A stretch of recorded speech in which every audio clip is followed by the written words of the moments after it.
Mendocino County Board of Education to order. If you'll all join me in pledge allegiance. Pledge allegiance to the flag of the United States of America and to the republic for which it stands, one nation, under God, indivisible, with liberty and justice for all.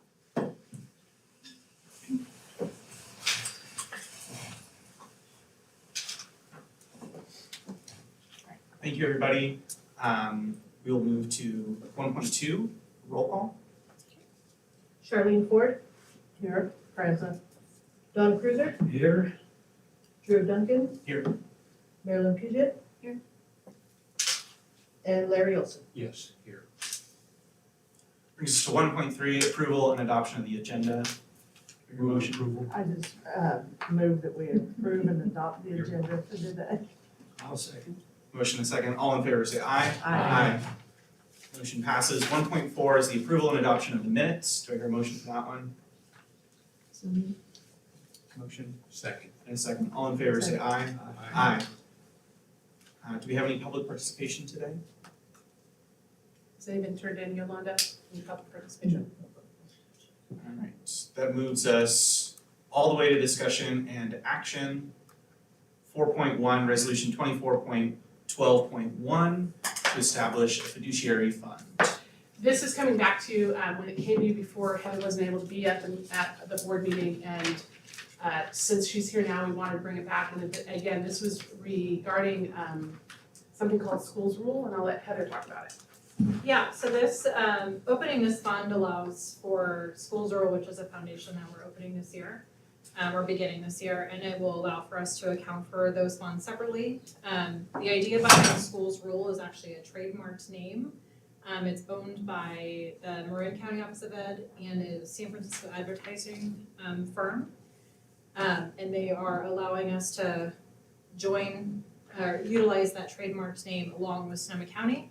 And the idea behind this is that in collaboration with the foundations and the schools in our county, we'll raise funds on behalf of all public school students, and every year, every fall, we will do basically a pass-through of funds to them for academic purposes. Any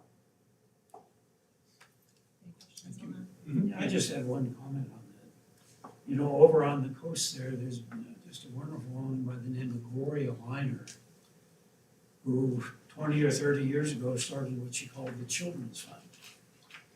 And it was basically to help kids, and they worked with the schools a lot, you know. If I had a kid who couldn't afford a graphing calculator, they would buy them one. And I think they provided them with lunches and stuff like that. So she's got so much experience in this. If you ever had questions about how to structure it or how to do it, she would be very helpful.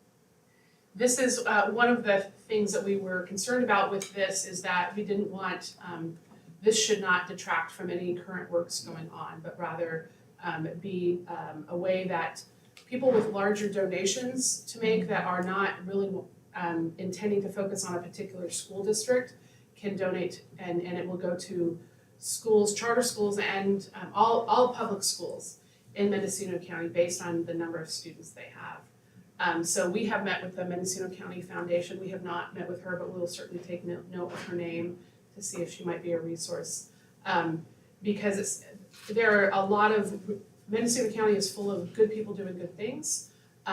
This is not currently being done though. And since the trademark name is, we hope, quite beneficial to us, because there is a model of success in Marin County that Sonoma County has adopted in the last year and a half, I think. Yeah. And they're having some good success with it too, so we want to be a part of it. And the reason why I had heard from the Marin County superintendent about this, but what really kind of got the ball going with Heather was that there's a donor who wants to contribute, and they need a place for that contribution to go. And so I'm not sure what the contribution is. I hope it's massive, but we need the place for it to land. And so that's what is before you today, is to open up that fund. And they get a tax write-off. Yeah. They certainly do. Maybe they certainly approve of adopting the fund and establishing it. what is the mechanism whereby awards are given to individual schools? And I guess I would say, is there a process developed yet for the gifting? So our role is really to act as a passer, so when these donations come in, every fall, it will get dispersed on a per student basis. So all students at each school will be receiving the same amount.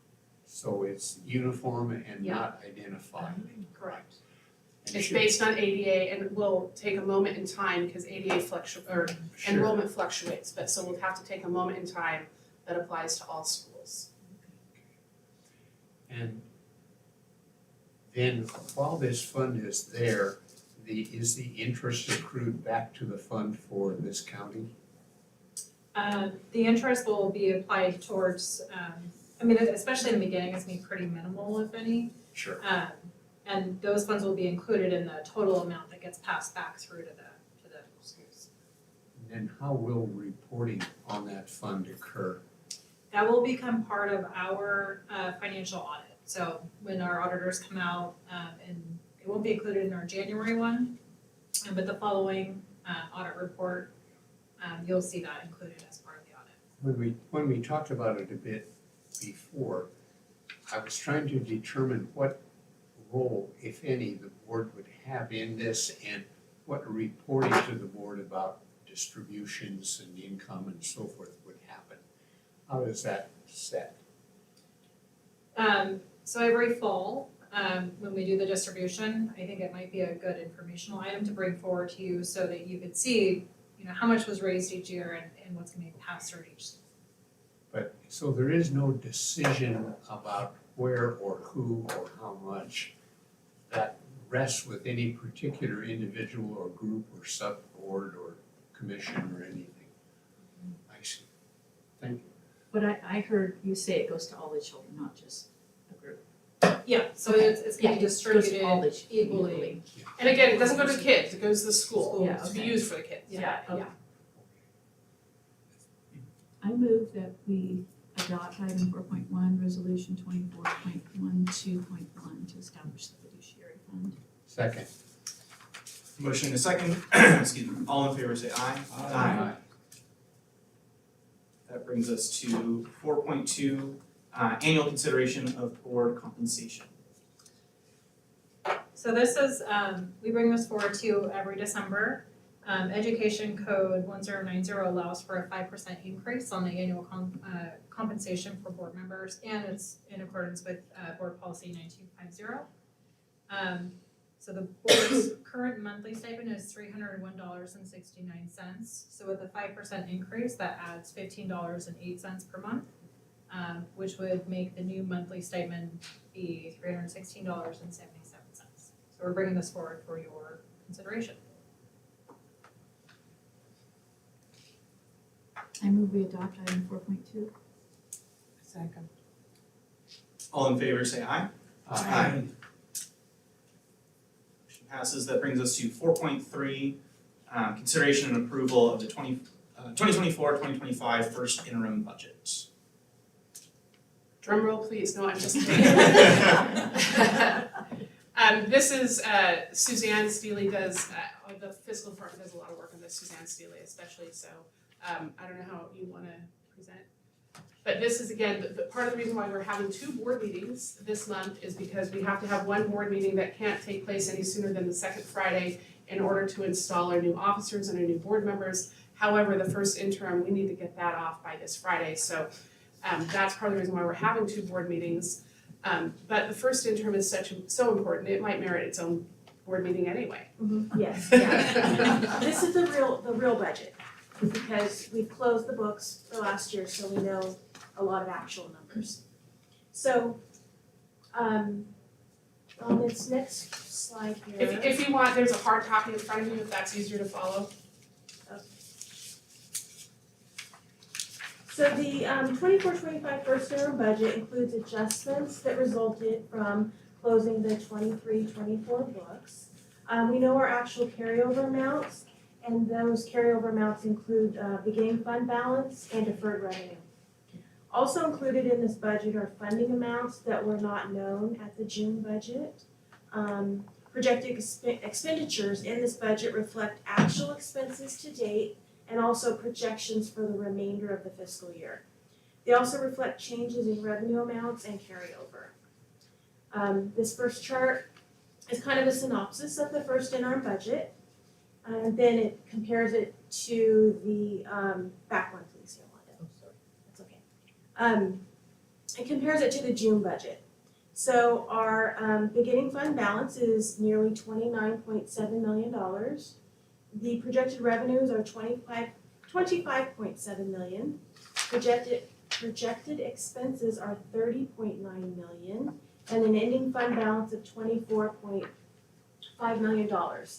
And the next slide shows it's also like a summary of our budget, except it goes into more detail and it breaks out the components of like revenue and expenditures and balances. But I'm gonna go into detail on all of this in the rest of this presentation.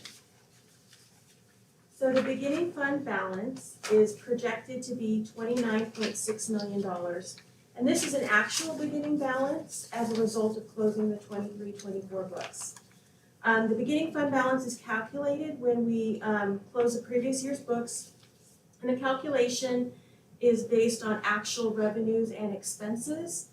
We take the beginning fund balance, add revenues, subtract expenses, and that gives us an ending fund balance, which rolls forward to the subsequent year, this year, as a beginning fund balance. The large increase from June budget projection of the first interim is due to several factors. They include state and local revenues that were received in 23-24 but not spent. They were allowing for us to spend these revenues by September 30th of this year or another year or two. So those are now embedded in the beginning fund balance rather than shown in the revenue totals. Actual expenditures in 23-24 were less than the budgeted projections. Some costs were less, or planned expenditures actually occurred after the close of the fiscal year. There were some salary and benefit savings from vacancies or other staffing considerations. We received excess taxes this year, about $1 million. We don't budget for excess taxes because they're never guaranteed. Interest was much more than projected. It was $445,000 more. Revenues, total projected revenues are $25.7 million, and it's not much of a change from June budget. It's a net decrease of $2,100. Federal revenues increased $157,000. This was due in part to ESSER funds being increased to account for the balance that we had left to spend of those ESSER funds by September 30th. And we used those funds for 3 vans for student transport, 2 for special ed, and 1 for alternative education. And then also for the extended school year back in June. We increased the federal IDEA special ed pass-through from SELPA, but we reduced the state AB 602 funding by the same amount. It's kind of like an offset. State revenues increased $87,000. Those were adjustments made to revenues to account for carryover, deferred revenue, where we received the revenue in 23-24 but did not spend it, so we can spend it this year. Adjustments were made for spending deadlines and funding changes, and then we removed funding that had ended. Local revenues decreased $144,000. That's a net though. We did have carryover. There was some new funding. Funding ended. MCOE provides itinerant services to districts such as psych services, nurses, speech and language providers, and those expenses went up. So it's basically their salary and benefits. So as those go up, so does the revenue. There was also that reduction of the state AB 602 that I had just mentioned. LCFF, or the revenue limit, decreased $101,000, and that's just because property taxes, which pass through MCOE to SELPA, changed. So SELPA was allocated more taxes, so it's a decrease to our general fund. We pass through about 37% of tax revenues to SELPA. Total projected expenditures are $30.9 million, which is an increase of $1.9 million. Total salaries are $4.9 million. That's an increase of $729,000 from the June budget. And this includes step and column movement. Negotiations have been settled since June budget. There was a 1% salary schedule increase for all units except for classified professionals, which received a 3% salary schedule increase. There were some vacancies at the June budget that once they were filled at a higher rate. We did add a position since June. It's the Fiscal Analyst Region 1 LEC Coordinator. That's a mouthful. MCOE assumed the role as the Region 1 SMA lead from Sonoma County Office of Education. So we're now the regional lead for all Medi-Cal billing activities. Total benefits are $6.5 million, and that's a decrease of $11,000. And that's because we cleaned up some benefits that had posted incorrectly, and there were some vacancy savings. Our PERS rate is 27.05%, and it's projected to increase to 27.4 next year, and then 27.5 in 26-27. STRS has remained flat, and it's projected to stay flat, but PERS increases every single year. Benefit costs to salaries are 44%. Materials and supplies is $969,000, and that's a decrease of $161,000.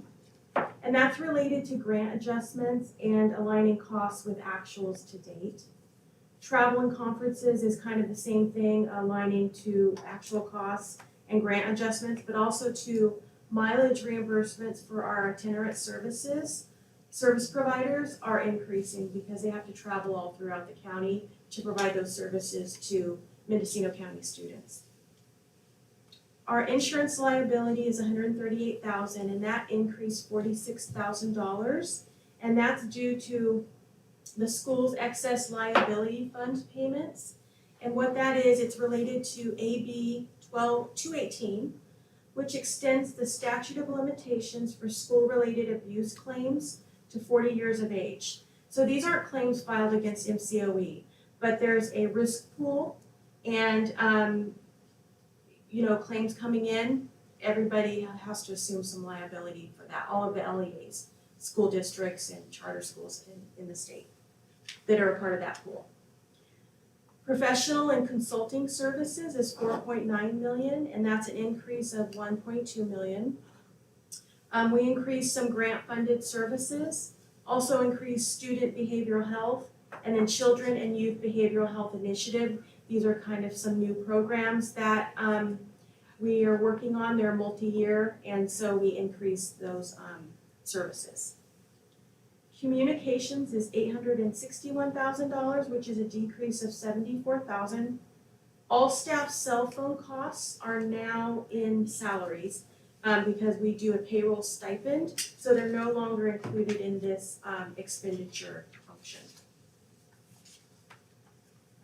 Equipment and facilities is $524,000, which is an increase of $476,000. We completed or in the process of completing quite a few projects and expenditures. So there's an outdoor education space at Ore Creek, which is a shade structure, tables, chairs. We prepped Ore Creek for a new high school classroom. We did fencing at Ore Creek, playground at Ore Creek, and then we purchased 3 vans, as I mentioned before, for student transport and field trips.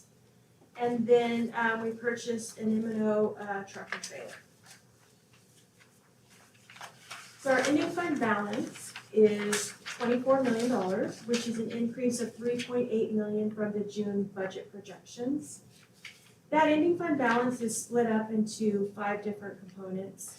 You have restricted, which are balances related to grants and can only be used for specific purposes, and that is $1.2 million. Commitments are $5.9 million, and that is for facility upgrades, technology upgrades, district loans, and STRS and PERS increases. And those can only be used if this board uncommits those funds for specific uses. Assignments are $709,000. Those are unrestricted balances like lottery and MAW, Medi-Cal activities. And those can be used for those resources. But they're not as restricted as a restricted balance. Reserve for economic uncertainty is $4.6 million, and that is 15% of our total general fund expenditures. And then what's left over is unappropriated or unassigned of $11.9 million. That's an increase of $4 million from the June budget. And this is not reserved for any specific purpose. We use it to cover deficit spending, salary schedule increases, and things like that. So in summary, our beginning balance of $29 million is an increase of $5.7 million, which is in large portion due to spending down one-time funds and carryover from multi-year grants. Revenue projections are relatively flat at $25 million. Expenditure projections are $30 million, and they have increased due to spending down those one-time funds. Also to staffing to build capacity to best serve our students, deferred projects, and enhancements or educational supports at MCOE schools. There's a net decrease to fund balance of $5 million, which is deficit spending, but we have a very healthy balance to cover that deficit spending. Our ending fund balance is $24 million, and our unappropriated is $11 million. So MCOE will be able to meet its financial obligations in the current year and 2 subsequent years. Any questions? I was just curious about what the vans cost, if you know that off the top of your head. I know they're expensive. For 3 of them was $224,000, and that's because they were 12-passenger vans that had to be converted to 9-passenger vans so that we could drive them. And then also 2 of them will have a wheelchair lift. I saw one of them, I got inside one, they're pretty cool. Yeah, I just know they're very nice. a vehicle is $100,000 if it's Yeah. got any add-ons, so that's a pretty good deal Yeah, it was a for good 3. Yeah. I figured it would have been, because that was a large increase, almost $500,000 increase, but a lot of it was the vans. Yeah. And we competitively bid that, so that was the lowest responsive bidder. Wonderful. I wanna thank you for the simplified version, it just makes it Yes. come through Oh, really you're well. welcome. And then I'd just like to say, I worked in a district and negotiated contracts where funding was just a constant problem from declining enrollment. It's so nice to have sound economics here. It sure makes our job a lot easier. So thank you for your good work and Thank also you. the superintendents. I think some of it goes back to Vicki Todd. Certainly, yeah.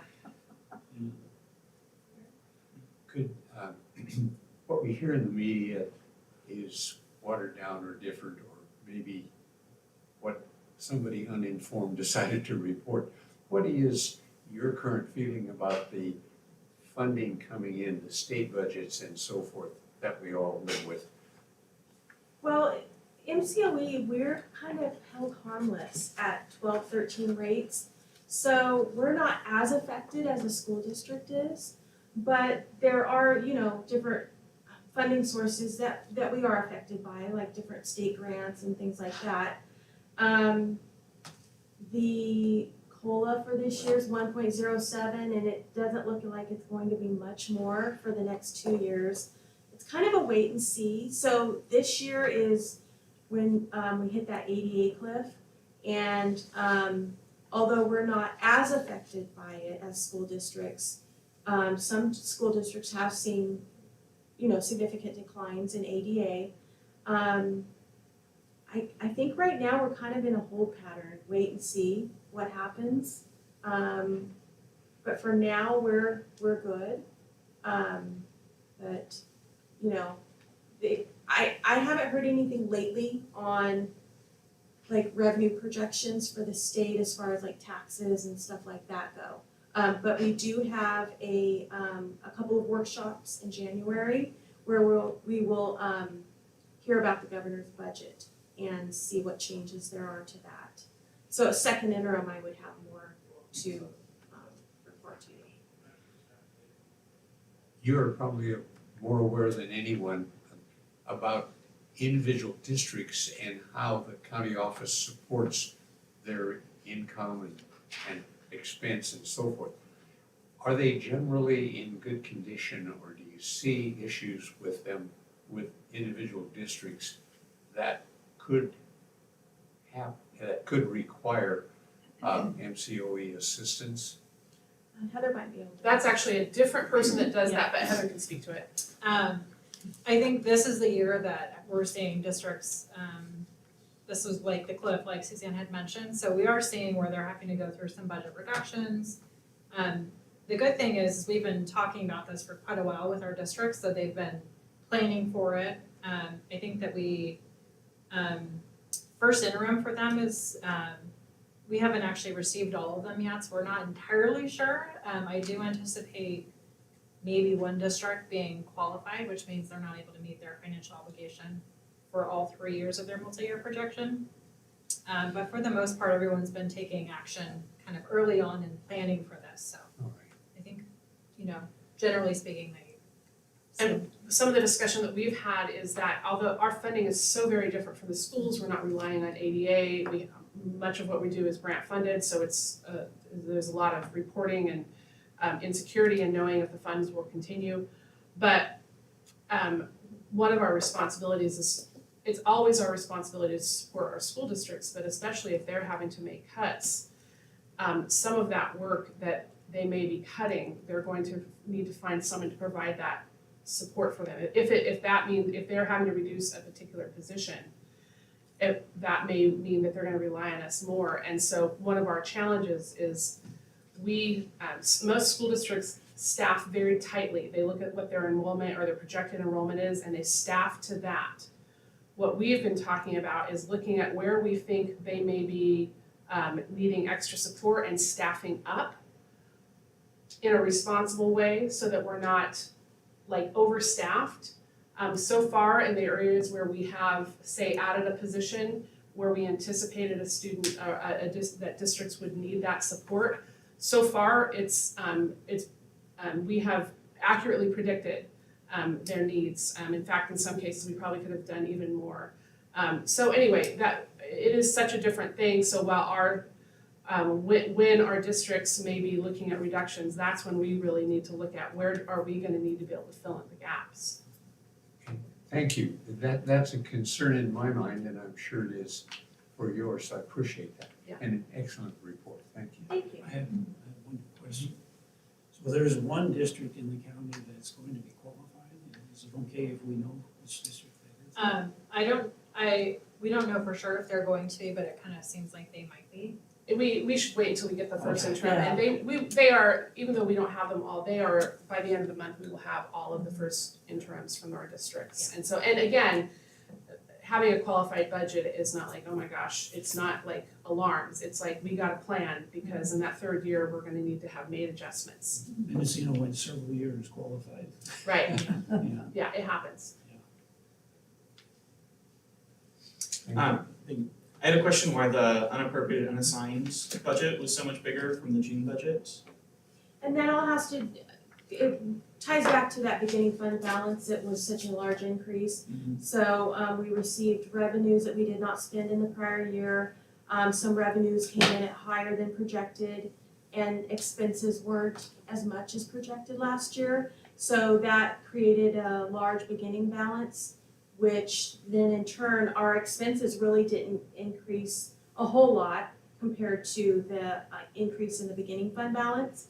So that just, left a larger amount as that unassigned, unappropriated amount. Yeah, I'd like to thank you again for giving us a summary. It's just so hard to go through that whole budget and pick out what's really important, so it really helps us. Thank you. Any other questions or comments?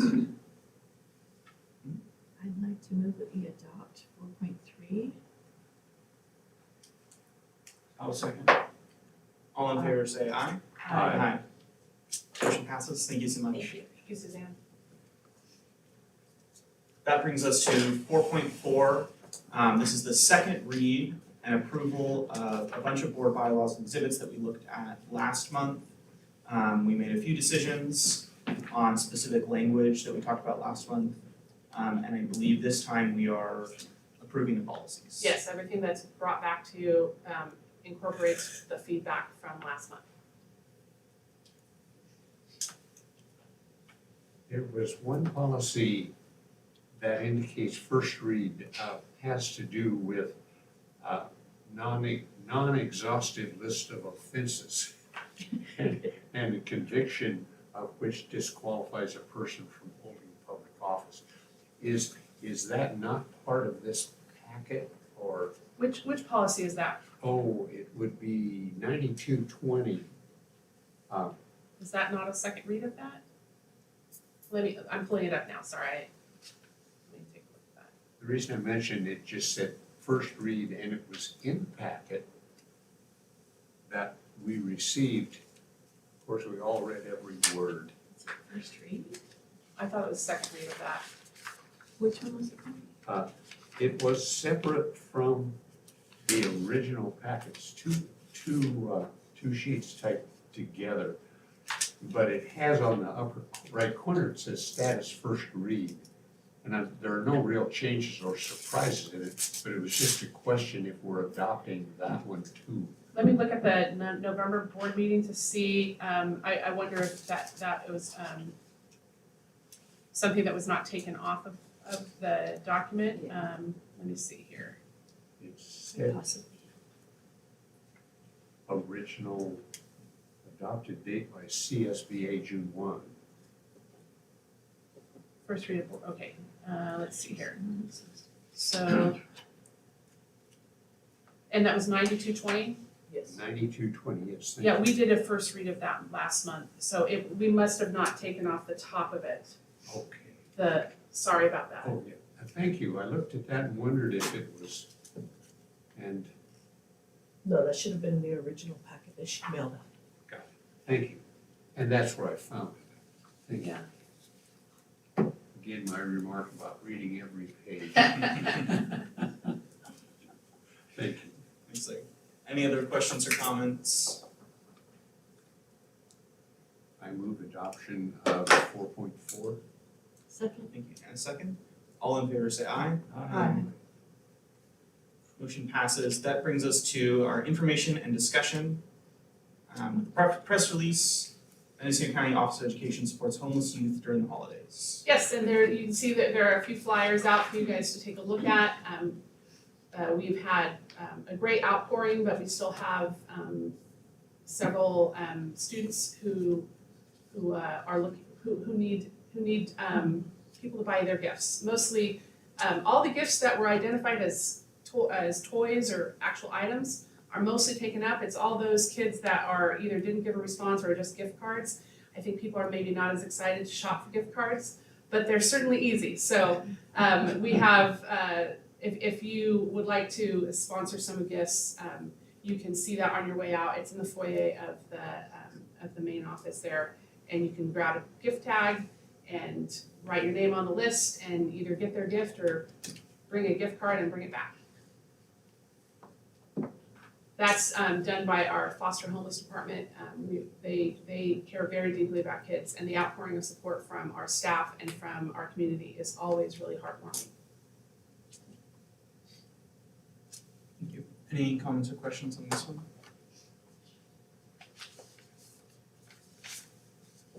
All right, that brings us to 6.1, MCOE Human Resources Personnel Report. We'll see a fewer reports this Yes, month, and they'll show up next month, because you need a little more time, as I understood it. yes, since we had a late November meeting and then an early, and then the break, it's just a lot. So we'll have more reports at the next, but we do have the staff report, which is just an update on staffing. Yeah, It's second pretty short. Monday can really fall on a wide Oh, yeah. spectrum of days. Yeah.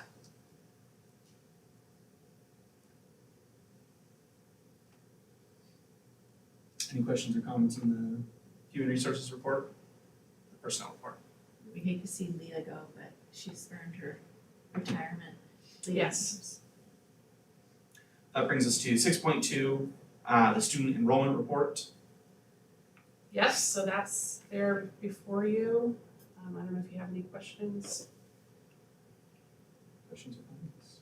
It Pretty seems similar numbers steady. to last Pretty month. That's steady, yeah, great. pretty steady.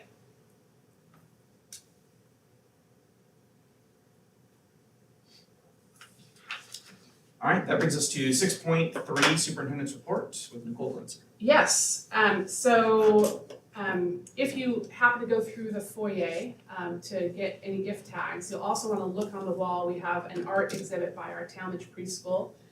We had an art reception where we celebrated the work of our artists across the parking lot. Anyway, I just want to highlight that. We have a great preschool here on our campus and they do good work. They have new staff this year, a new teacher. November brought some significant storms to Mendocino County. Our schools all fared pretty well. Some had to cancel for multiple days, but we're pretty accustomed to how to navigate through this. No significant damage was reported in any of our school districts, and our local Office of Emergency Services, when there's something like significant weather or an earthquake that we recently had, they pull together various emergency service personnel, and they include MCOE to give updates on what to expect, damage reports, make sure that the resources are getting to where they're needed. So we appreciate our local OES office. I may have mentioned this in an earlier report. MCOE has been using a program called Titan. Is that the full name? Titan? HST. Titan HST. It's an app. It's for safety notifications, for safety drills. So when there's a lockdown or an emergency, it can be engaged and a notification goes out. So we had a lockdown drill, so we got to experience using the app and people checking in, saying, yep, I'm safe. And then we had the earthquake. So then we used it again and saw that it was good that we had the lockdown drill, so we had some experience. So we have some things to work out with this to make sure we're using it well, but it is a really good tool to use. It's really been helpful for our student programs, for our staff that work with students who may not always have an administrator on campus, to be able to quickly use that app and a notification going out, so all of us that are on deck, if there's like a significant student event on a campus, that we are either on deck or there if they need us. So wanted to let you know that we're using that and we're getting better at using it the more we use it. This last Saturday we had the mock trial scrimmage. It was really well done. So those were schools from Lake County and Mendocino County coming together. This includes the scrimmage includes middle school. There is no state competition for middle school mock trial teams, but our county has enough schools that are interested in it that we are able to have a mock trial scrimmage, or it is a scrimmage. That includes middle school students. So I went on Saturday and saw I saw Pomlita and River Oak charter school present or do the mock trial. They're very impressive, and I find the middle school especially interesting to watch because you can literally see the kids in the hallway acting like children, and then they go in and they do their best to be an attorney and they do a really good job. So it's the contrast between what you see in the hallway and what you see in the courtroom is remarkable, and the coaches work really hard. We have local attorneys and some attorneys that come from the Bay Area to volunteer for that, and that is being overseen this year by Simbri Sweet. And the competition for our high school is in February. We'll get something out to you. It is something that is really worth coming to watch if you have a couple hours on a Saturday.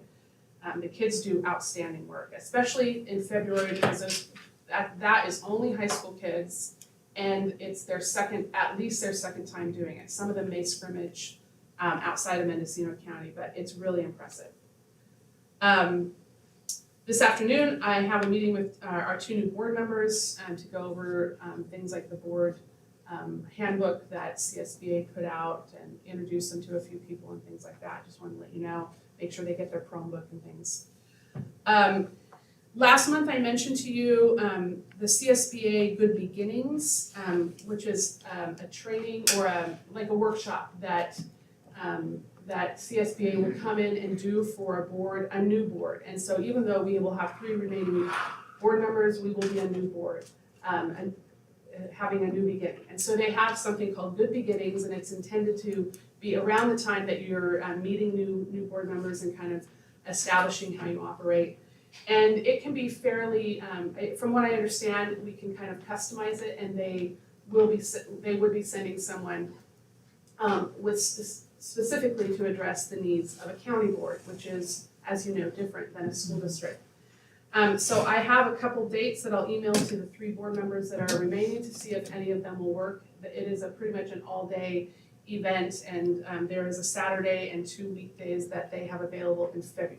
All of them are in February. So I'll email those to you so you can check your calendar and see if that will work.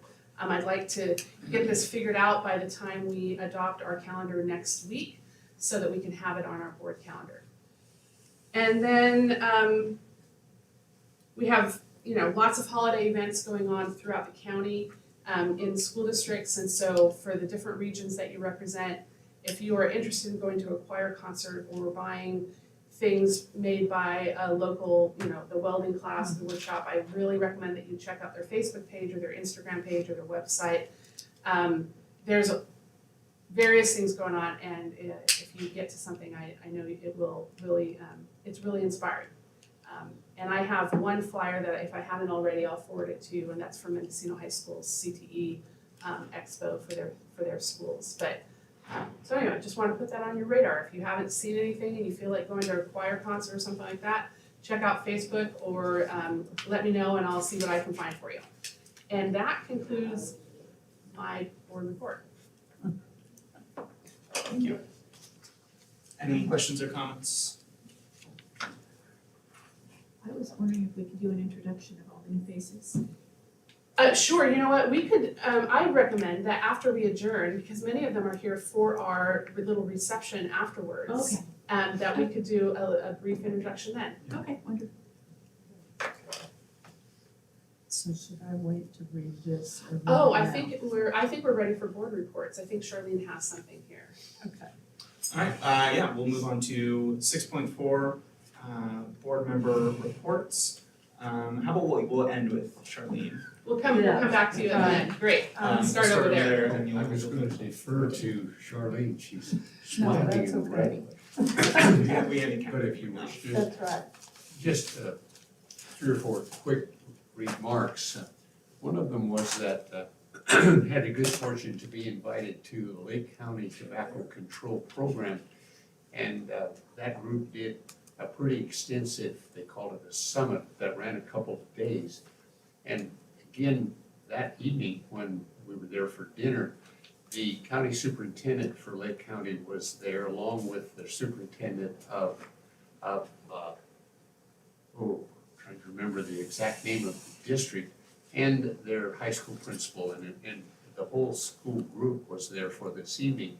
Had a chance to talk with the county superintendent, and again remarked on the real value of having the kids from Lake County that are in juvenile hall come to Mendocino County rather than going east.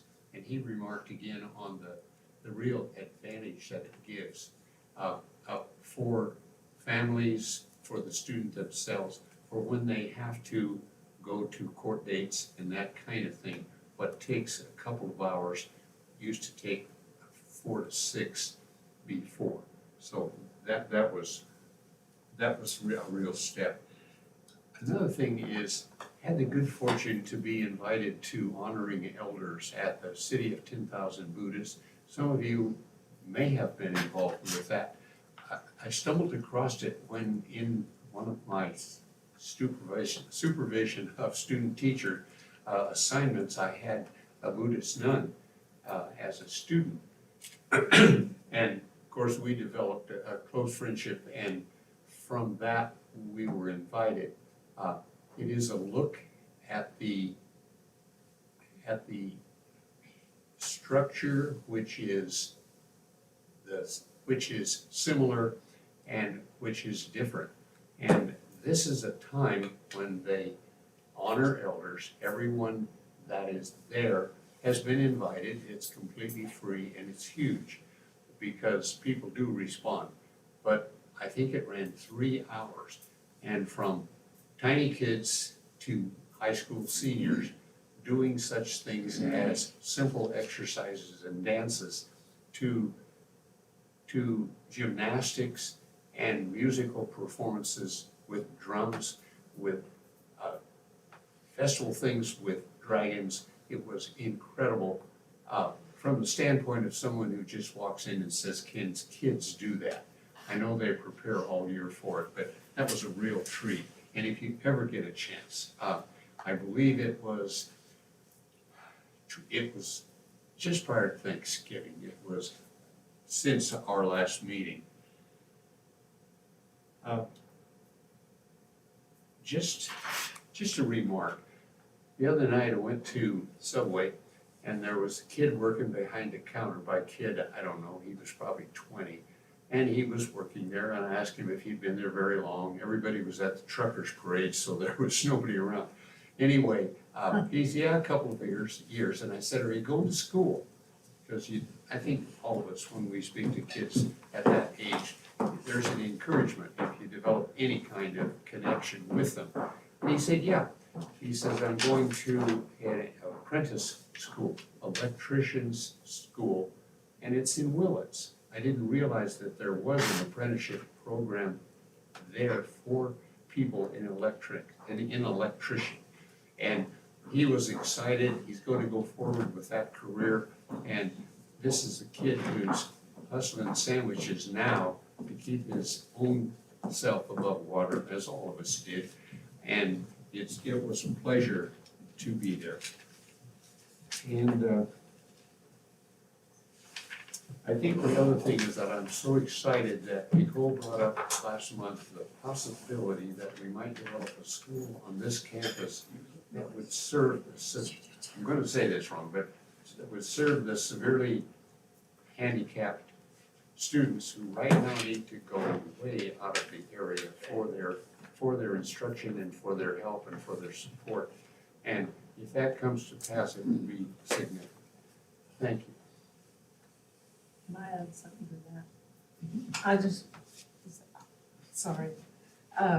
Larry, and I'd like to add, Willits has it has so many CTE programs and pathways, and I'm just really proud of them. Thank you. My turn. Well, I had the good fortune of being well enough to attend the AEC convention down at Anaheim. My family had that norovirus, systemic virus, and we're still slowly recuperating, but I was able to attend some of the functions. The general sessions were in massive rooms, twice the size of the San Francisco area. I was just amazed when I walked in and I thought, wow, this room is meant for hundreds of people. There was, if anyone gets an opportunity to hear Dr. Corey Latham speak, she is a neuroscientist and has written a book. And she was talking about robotics in education. A lot of it was, I think a lot of the trend is towards AI. I think that's where everybody's heading. I say unfortunately because I think I'm more old school. We like our paper. I know Larry wanted me to go to the workforce housing one, but the school safety was at the same time, and that was one out. Like I said, I didn't get to attend half the ones I wanted to because I kept having to go back and rest at the hotel. We were still very nauseous, but we made it through, and I was very fortunate to be able to attend this. It was wonderful. the two hotels are set up literally connected to the convention center. It couldn't be more conducive for comfort for the attendees. I remember San Francisco, you had to walk and use your map, and am I going the right direction? And, you know, it was just, it was really good. I recommend the Anaheim Convention for anybody in the future. The next one will be in Sacramento. Your turn. Two things to report. I had coffee with my successor. I had a wonderful time. She came with a bunch of questions. We spent like almost 2 hours talking about the county, all of its complex functions. And I think I saw a lot of passion for taking over, I'm sure. And then the second thing is I went to a talk by Stanford professor Adrian Dabbs, who has a book on cancel culture panics, sort of categorizing them as a moral panic, which I found very interesting. I think schools can often be the target of these sort of outsized lenses.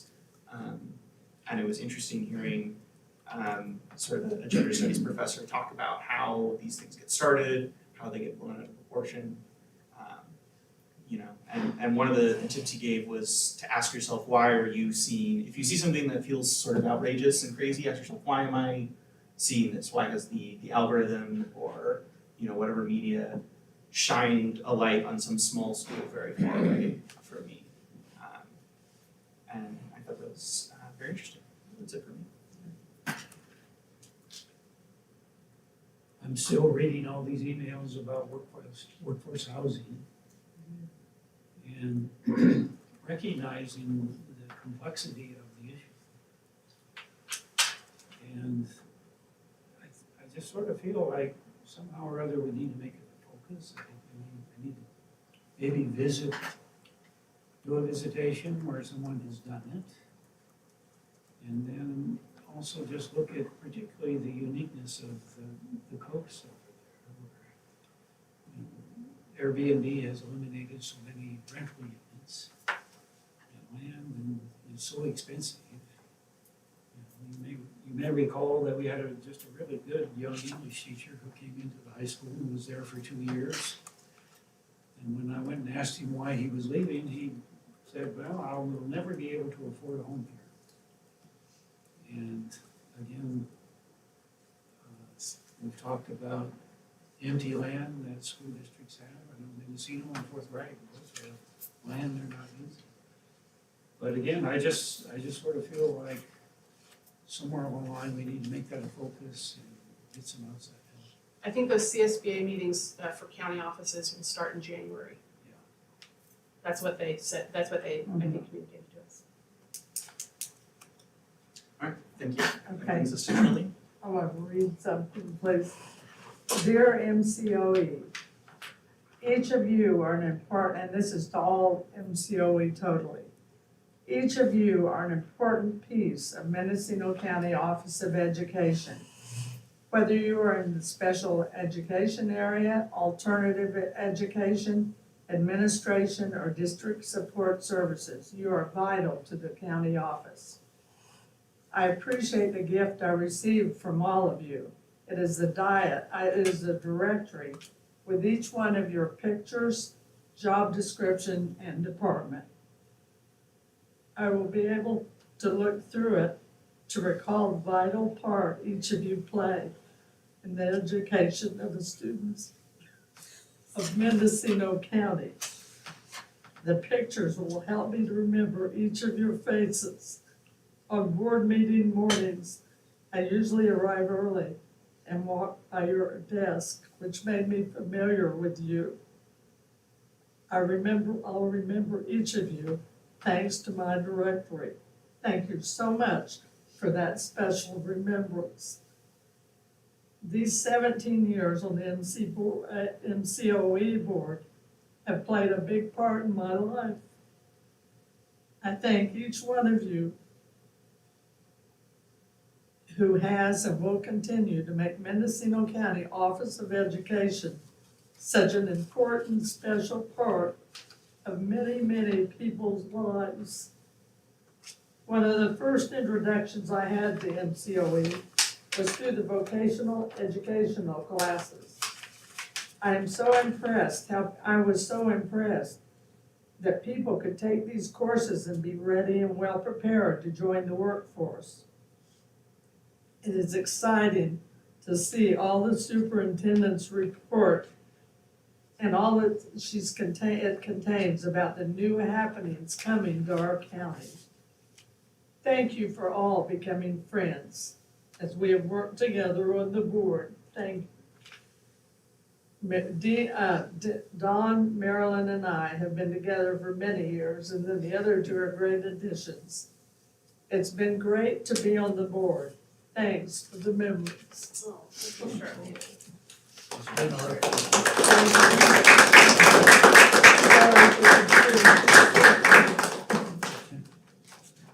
Thank you, Charlene. That'll bring us to our closing items. Our next board meeting will be Monday, December 16th at 10 a.m. in here. And with that, do I hear a motion to adjourn the meeting?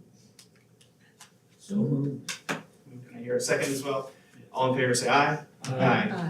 So Thank you. before we get up, we have treats and stuff in the back that Marilyn had a great idea of, like, who's here? Yeah. And some, many